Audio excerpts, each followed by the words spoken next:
ஏன்னா தேவன் வாக்குத்தத்தம் கொடுத்துட்டாருன்னா அது உங்களுக்கு மட்டும் இல்ல, உங்களுடைய பிள்ளைகளையும் தேவன் ஆசீர்வதிக்க வல்லவராக இருக்கிறார்.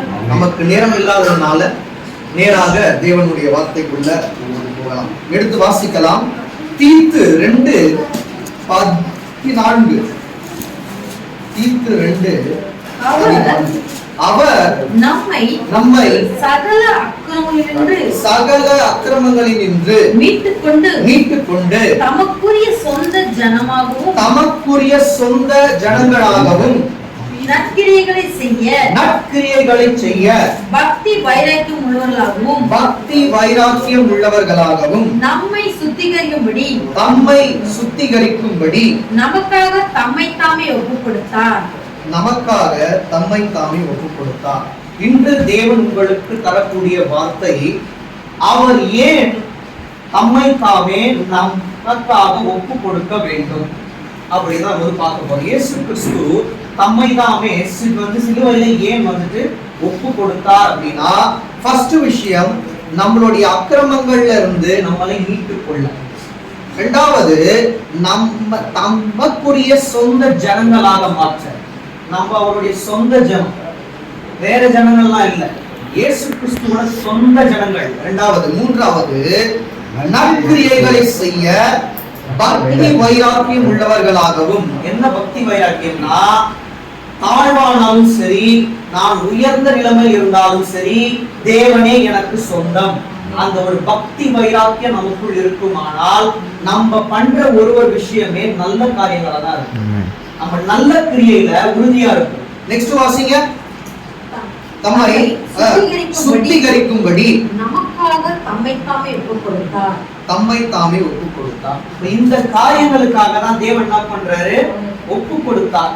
அப்ப ஒப்பு கொடுத்துட்டு அவர் சும்மா இல்ல, என்ன பண்றாராம்? அவருடைய ரத்தத்தையும் கொடுக்கிறார். அவருடைய ரத்தத்தை கொடுத்ததுனால நமக்கு என்னது? மீட்பு. அவருடைய ரத்தத்தின் மூலியமாய் நமக்கு மீட்பு. அந்த மீட்புனாலதான் இன்னைக்கு நம்ம ஜீவனோடு இருக்கிறோம். அவர் இறந்தா 3ஆம் நாள் உயிர்த்தெழுந்தா சதா நாட்களில் நம்மளோடு இருக்கிறார். இங்கே இருக்காரு.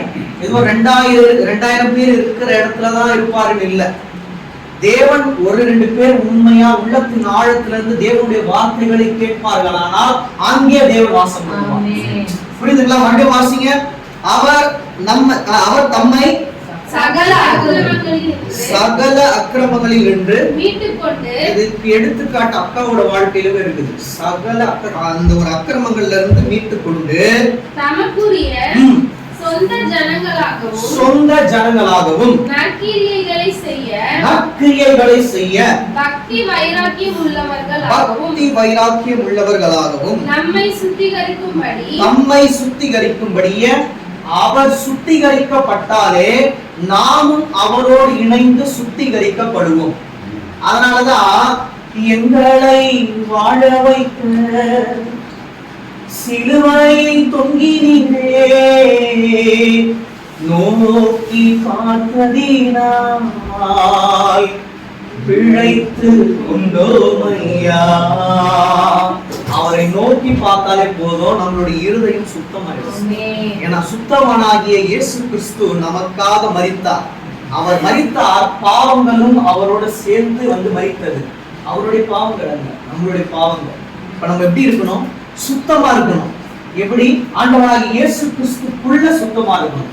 அதான் முக்கியமான ஒன்று. இன்னொன்னு, தம்மை சுத்திகரிக்கும்படி தமக்காக ஒப்பு கொடுத்தார். தம்மை தாமே ஒப்பு கொடுத்ததுனாலதான் இன்னைக்கு நம்ம ஜீவனோடு நல்ல உடை, உணவு, அன்னம், தண்ணீர் குறையாமல் தேவன் நம்மை பாதுகாத்துக் கொள்கிறார். இது ரொம்ப இம்பார்ட்டன்ட். இன்னொரு காரியத்தை கூட நம்ம பார்க்கலாம். எடுத்து நீங்க வாசிக்கிற வெளிப்படுத்தின விசேஷம் 5:9-10. வெளிப்படுத்தின விசேஷம் 5 ஃபர்ஸ்ட் 9 வாசிங்க. தேவரீர் புஸ்தகத்தை வாங்கவும் அதன் முத்திரைகளை உடைக்கவும் பாத்திரராய் இருக்கிறீர். ஏனெனில் நீர் அடிக்கப்பட்டு சகல கோத்திரங்களிலும் பாஷைக்காரரிலும் ஜனங்களிலும் ஜாதிகளிலும் இருந்து எங்களை தேவனுக்கென்று உம்முடைய ரத்தத்தினாலே மீட்டுக்கொண்டு அவர் என்ன பண்றாரா, ஃபர்ஸ்ட் அவர் தம்மை தாமே ஒப்பு கொடுத்தார். ஒப்பு கொடுத்துட்டு சும்மா இல்ல, அவருடைய ரத்தத்தினால் நம்மை மீட்டுக் கொள்கிறார். இத ஒரு லைனா வாசிங்கன்னா உங்களுக்கு தெளிவா புரியும். வாசிங்க. தேவரீர் புஸ்தகத்தை வாங்கவும் அதன் முத்திரைகளை உடைக்கவும் பாத்திரரா இருக்கிறீர். ஏனெனில் நீர் அடிக்கப்பட்டு சகல கோத்திரங்களிலும் பாஷைக்காரரிலும். இப்ப சொல்லுங்க, நான் கேட்கிறேன், இயேசு கிறிஸ்து ஆர்சி பெண்டிகாஸ்ல இவங்களுக்கு மட்டும் வந்து தேவன் இல்ல, நம்ம தான் பிடிச்சுக்கிறோம். எல்லாமே ஒண்ணுதான் அவரு. எல்லாருமே தேவனுக்கு ஒன்றாக தான் இருக்கிறோம். ஆண் என்றும் இல்லை, பெண் என்றும் இல்லை. அதுக்காக தான் ராபோஜனம் கொடுக்கும் போது ஒரே சரீரமா கொடுப்பாங்க எல்லாருக்குமே. இப்ப அது மாறிடுச்சு. அவங்க அப்பெல்லாம் வந்து அந்த ஒரு இதுலதான் கொடுத்துட்டே வருவாங்க. அதுதான் கரெக்ட். அப்போ தேவனுக்குள்ள ஐக்கியமா இருக்கிறோம்னு அர்த்தம். ஆண் என்றும் இல்லை, பெண் வந்து பெண் என்றும் இல்லை. எந்த கோத்திரவானா இருந்தாலும், என்ன அவங்க வந்து ஒரு டினாமினேஷன்ல இருந்தாலும் அவங்க வந்து தேவனுக்கு சொந்தம். தேவன் அப்படின்னு சொன்னாலே போதும், அவருக்குரியவர்கள் தான் நம்ம எல்லாமே. நம்ம தான் வந்து சேஞ்ச் பண்ணிக்கிறோம். தேவன் சொல்றாரு எல்லா பாஷைக்காரரிலும் என்ன பாஷை வேணா பேசலாம். இப்ப நான் வந்து தெலுங்குல பாடினாலும் தேவன வல்லம் இருக்குமானால் அவர் கேட்பார். நீதி தேவனின் நிர்ணயமோ மனசுலக்கிதி அசாத்தியமோ. இந்தியில பாடினாலும் அவர் என் கூட இருப்பார். ஏன்னா அவர் என்ன பார்க்கிற, என்னோட இருதயத்தை தான் பார்க்கிறார். நான் என்ன பாடுறேன்னு பார்க்கல, இருதயத்துல இருந்து பாடுறேனா, இருதயத்துல இருந்து பிரேயர் பண்றேனா, இருதயத்துல இருந்து வசனங்களை வாசிக்கிறேனா, தியானிக்கிறேனான்னு பாக்குறாரு. நம்ம தான் என்ன பண்ணுவோம், மாம்சத்துல பார்ப்போம். பேசுறது யாரு? நாங்க கிடையாது, ஆவியானவர். ஆவியானவர் பேசும்போது எனக்கு அறியாத விஷயங்களை கூட அறிவிப்பார். புரியுதுங்களா? அப்போ தேவன் உங்களோடு இருக்கும் போது அவர் என்ன பண்ணுவார், ரத்தத்தின் மூலியமா உலகை வந்து மீட்டுக் கொண்டார். உங்களை மட்டும் கிடையாது, இந்த உலகத்துல இருக்க எல்லாரையுமே நீ வந்து மீட்டுக் கொண்டார். வாசிங்க. சகல கோத்திரங்களிலும் பாஷைக்காரரிலும் ஜனங்களிலும் ஜாதிகளிலும் இருந்து எங்களை தேவனுக்கென்று உம்முடைய ரத்தத்தினாலே மீட்டுக் கொண்டு எங்கள் தேவனுக்கு முன்பாக எங்களை ராஜாக்களும் ஆசாரியர்களும் ஆக்கினீர். நாங்கள் பூமியிலே அரசாளுவோம் என்று புதிய பாட்டை பாடினார்கள். புதிய பாட்டை வந்து பாடினார்கள் என்ன அர்த்தம்? இனிமேட்டு பழைய வாழ்க்கை இல்ல, புதிய வாழ்க்கை. புதிய பாட்டு அப்படின்னா ஆவிக்குரிய அர்த்தம் புதிய வாழ்க்கை. அந்த புதிய வாழ்க்கையில தேவன் உங்களோடு இருப்பார். பழைய வாழ்க்கையில எல்லாரும் கூட இருந்திருப்பாங்க, தேவன் இல்லாத இருந்திருப்பாரு. புதிய வாழ்க்கையில கூட யாருமே இல்லைனாலும் கவலைப்படாதீங்க, தேவன் உங்களோடு இருப்பார். புதிய பாடலை தேவன் பாட வைப்பார். அது ஆவிக்குரிய பாடலா இருக்கும், ஆவிக்குரிய வாழ்க்கையா இருக்கும். இது இங்க மட்டும் உங்களுக்கு சொல்லப்படல, பழைய பாட்டிலையும் ஒரு 2-3 இடத்துல என்ன பண்ணிருக்காரு தேவன் வந்து மறைமுகமா உங்களுக்கு வந்து சொல்லிட்டே இருக்காரு. அதை நம்ம வந்து பார்க்க போகிறோம். எடுத்து வாசிங்க. ஏசாயா 61:6. ஏசாயா 61:6. நீங்களோ கர்த்தரின் ஆசாரியர் என்று சொல்லப்படுவீர்கள். இப்போ என்ன பண்ணுங்க, வெளிப்படுத்தின விசேஷம் 5:10 வாசிங்க. எங்கள் தேவனுக்கு முன்பாக எங்களை ராஜாக்களும் ஆசாரியர்களும் ஆக்கினீர். இப்போ லிங்க் ஆகுதுங்களா? இப்போ வந்து 66 சரி, அது வந்து 61:6 வாசிங்க. நீங்களோ கர்த்தரின் ஆசாரியர் என்று சொல்லப்படுவீர்கள். அப்போ அன்று சொல்லப்பட்ட வார்த்தை வெளிப்படுத்தின விசேஷத்திலும் சொல்றார். அப்ப நம்மலாம் யாரு? தேவனுடைய ஆசாரியர்கள், தேவனுடைய ஊழியர்கள். தேவனுடைய ஊழியத்தை பண்றவங்க மட்டும் ஊழியர் கிடையாது. நீங்க உண்மை உத்தமமா தேவனுடைய பார்வைக்கு நலமானதை செய்வீர்களானால் அது நீங்கள் தேவனுக்கு பண்ணுகிற ஊழியம். உங்களுக்கு விளக்கமா சொன்னா, ஸ்கூல் படிக்கும் போது எனக்கு படிப்பு தான், படிப்பை தாண்டி எந்த எண்ணங்களும் எனக்கு தேவையில்லைன்னு சொல்லிட்டு நீங்க வந்து படிச்சுட்டே இருக்கும் போது தேவன் உங்களுக்கு நல்ல ஒரு மதிப்பெண்களை கொடுப்பார். ஸ்கூல் படிக்கும் போது நீங்க வந்து படிச்சுட்டே இருக்கீங்கல்ல, உண்மை உத்தமமா நீங்க என்ன பண்றீங்க, படிச்சுட்டே இருக்கீங்க, அது ஒரு ஊழியம். வேலை செய்யும் போது யாருக்கிட்டையும் வந்து ரொம்ப லிங்க் ஆகாம, எப்படின்னா எப்படி எல்லாருக்கிட்டையுமே வந்து அன்பா இருந்துட்டு உங்களுக்கு என்ன வேலையோ அதை நீங்க செய்து கொண்டு இருப்பீங்கன்னா அதுவும் ஒரு ஊழியம் தான். அப்படி நம்ம இருப்போமானால் தேவனுக்கு எப்படி இருக்கணுமோ ஒரு ஆசாரியர்களா இருப்போம். ஆசாரியர்களுக்கு என்ன வேலை அப்படின்னா தேவன் சொல்லுவதை தெளிவாக செய்வது. மாம்சத்துல ஒன்றுமே செய்யக்கூடாது, தேவன் சொல்றதை மட்டும் பண்ணணும்.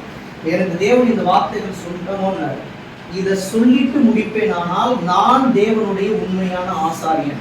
இல்ல என்னோட பர்சனல் அட்டாக்க இது மூலியமா வந்து தெளிச்சேன்னா நான் ஆசாரியன் அல்ல, சுயத்துல பேசுறேன்னு அர்த்தம்.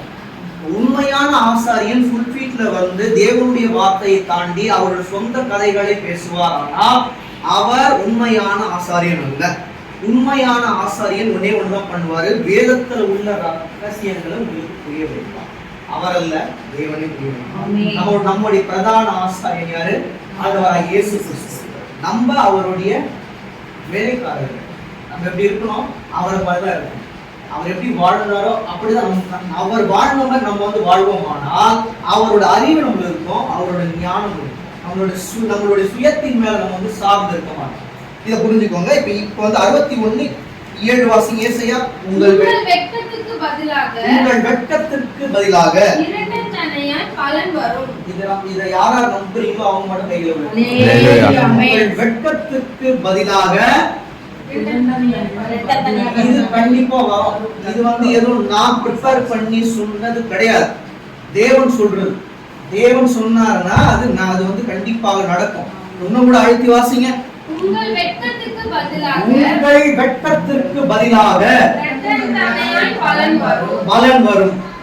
அது என்ன பலன் சொல்லிட்டு நீங்க என்ன ஜபத்தின் மூலியமா கேட்டிருக்கீங்களோ அது உங்களுக்கு கிடைக்கும்.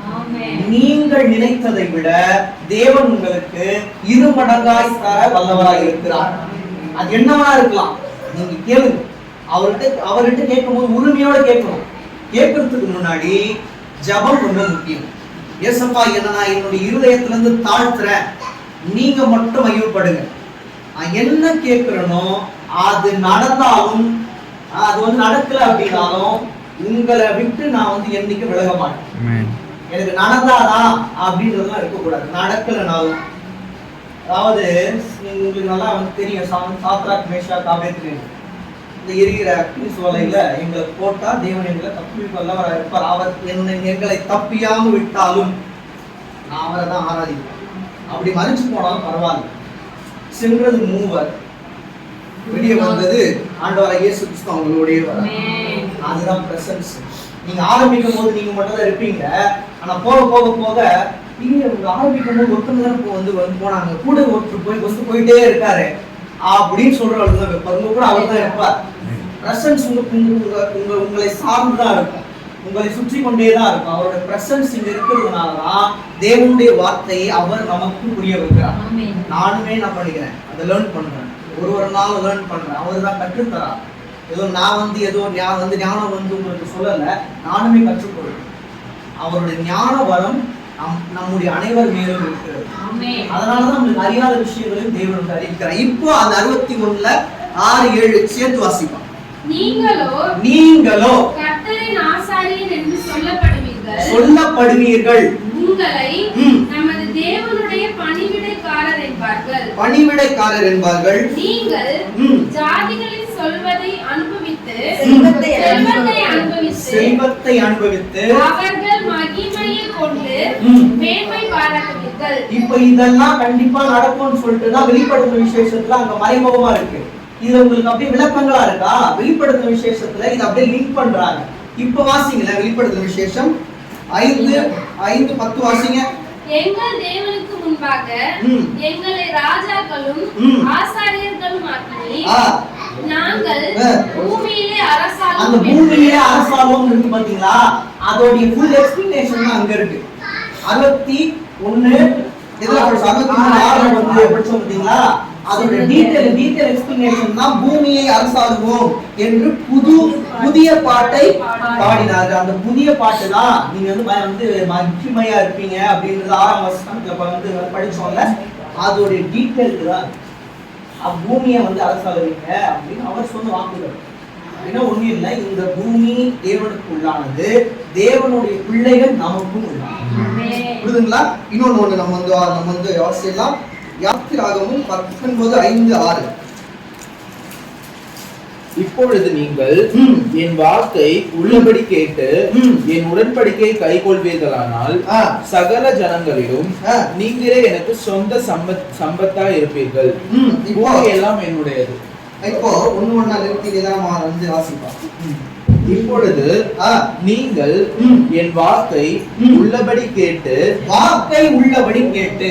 அவர் என்ன சொல்றாரோ நீங்க எடுத்த உடனே முட்டி போட்டு உங்களுடைய அறிக்கைகளை கொடுக்க கூடாது. ஏசப்பா, இப்ப நான் என்ன பண்ண போறேன், ஒரு விஷயத்தை உங்ககிட்ட வந்து கேட்க போறேன், நீங்க வாங்கப்பா, நீங்க வாங்கி நான் என்ன நீங்க வந்து நான் என்ன சொல்றேனோ அதை கேளுங்க அப்படின்னு நீங்க என்ன பண்ணணும். அதற்கு முன்பாக நீங்க என்கிட்ட ஏதாச்சும் பேர் வந்து பேசணும்னா பேசுங்கப்பா அப்படின்னு சொல்லும் போது வேதத்தின் மூலமா உங்களை பேசுவார். சகல ஜனங்களிலும் நீங்களே எனக்கு சொந்த சம்பத்தா இருப்பீர்கள் அப்படின்னா இதுக்கு ஒரு ரொம்ப முக்கியமான ஒரு இது இருக்குது. ஆரம்ப காலகட்டத்துல அந்த ஒரு சேஷ்ட புத்திரன் அப்படின்னா அதுக்கு ஒரு பெரிய மேன்மை இருந்தது. இளைய மகனை காட்டிலும் மூத்த மகனுக்கு தான் ஃபர்ஸ்ட் ப்ரிஃபரன்ஸ் கொடுப்பாங்க.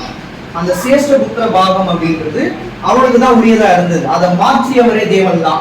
அப்படி அல்ல, ஃபர்ஸ்ட் பிறந்த பையனுக்கு தான் கிடைக்கணும்னு இல்ல, நான் யாரை தேர்ந்தெடுக்கிறனோ அவன் தான் சேஷ்ட புத்திரன் மாத்தினார். தாவீது எல்லாரையும் வந்து காட்டிலும் மேன்மையா இருக்கும்.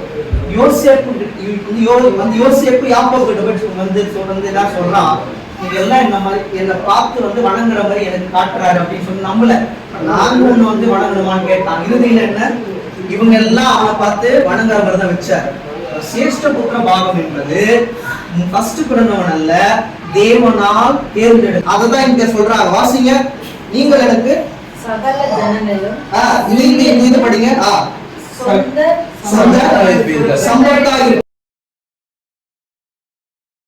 என்னுடைய எங்கெங்க போறியோ அங்கங்க நான் உன்னோடு இருப்பேன். மூணார் போனாலும் இருப்பார், ஊட்டிக்கு போனாலும் இருப்பார். நம்ம எங்கெங்க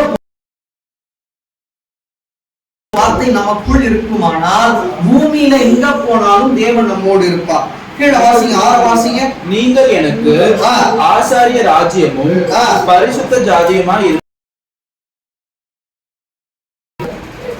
அகைன் சொல்றாரு பாத்தீங்களா, ஆசாரியர் வந்து ராஜ்யம். அந்த நம்ம பார்த்தோம்ல, வெளிப்படுத்த விஷயங்கள் போனோம், நம்ம ஏசாயாவே பார்த்தோம்.